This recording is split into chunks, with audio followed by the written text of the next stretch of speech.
कर्ण द्वापर युग के महान योद्धा में से एक थे, लेकिन उनको मिला श्राप उनकी मौत का कारण बन गया। कर्ण को उनके जीवन काल में 2 श्राप मिले थे। उन्हें पहला श्राप उनके गुरु भगवान परशुराम ने दिया था, जबकि दूसरा श्राप एक ब्राह्मण ने दिया था। कर्ण को बचपन से ही धनुर्धर बनने की चाहता थी, लेकिन सूत पुत्र होने के कारण कोई उन्हें शिक्षा नहीं देता था। जब वह धनुर्विद्या सीखने के लिए गुरु द्रोणाचार्य के पास जाते हैं, तो वह भी कर्ण के सूत पुत्र होने के कारण उसे धनुर्विद्या देने से मना कर देते हैं।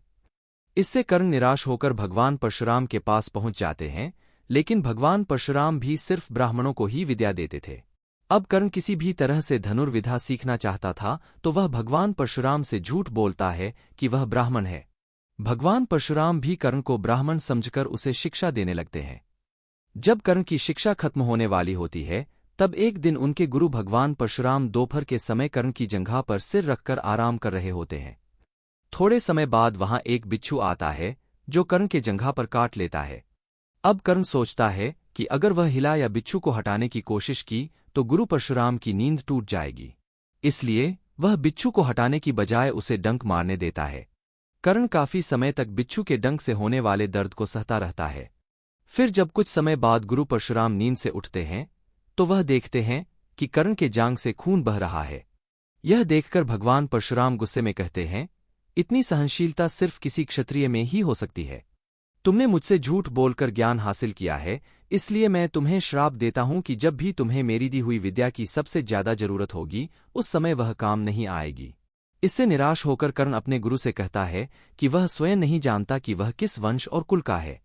ऐसे में वह सारी बातें अपने गुरु परशुराम को बताते हैं। यह जानने के बाद भगवान परशुराम को श्राप देने पर पछतावा होता है, लेकिन दिया हुआ श्राप वापस नहीं लिया जा सकता था। इसलिए वह अपना विजय धनुष कर्ण को वरदान के रूप में देते हैं। इसके बाद कर्ण भगवान परशुराम के आश्रम से विदा लेते हैं। इस घटना के कुछ वर्षों बाद एक दिन कर्ण जंगल में किसी अत्याचारी राक्षस का पीछे रहे होते हैं। वह राक्षस को निशाना बनाते हुए उसे मारने के लिए बाण चलाते हैं, लेकिन राक्षस अचानक गायब हो जाता है और बाण दलदल में फंसी एक गाय को लग जाता है। बाण लगने से गाय की वहीं पर मौत हो जाती है। उस गाय का स्वामी एक ब्राह्मण होता है, जो गाय की दुर्दशा देखकर कर्ण को वहीं पर श्राप दे देता है। श्राप में ब्राह्मण कहता है कि जिस तरह तुमने एक असहाय गाय को मारा है, ठीक उसी तरह ही एक दिन तुम्हारी भी मृत्यु होगी। आगे चलकर इन दोनों श्राप का प्रभाव महाभारत के युद्ध में नजर आया। युद्ध के दौरान कर्ण के रथ का पहिया दलदल में फंस जाता है। जब कर्ण उसे निकालने के लिए रथ से उतरता है, तभी अर्जुन बाण चला देता है, जिससे कर्ण की मृत्यु हो जाती है।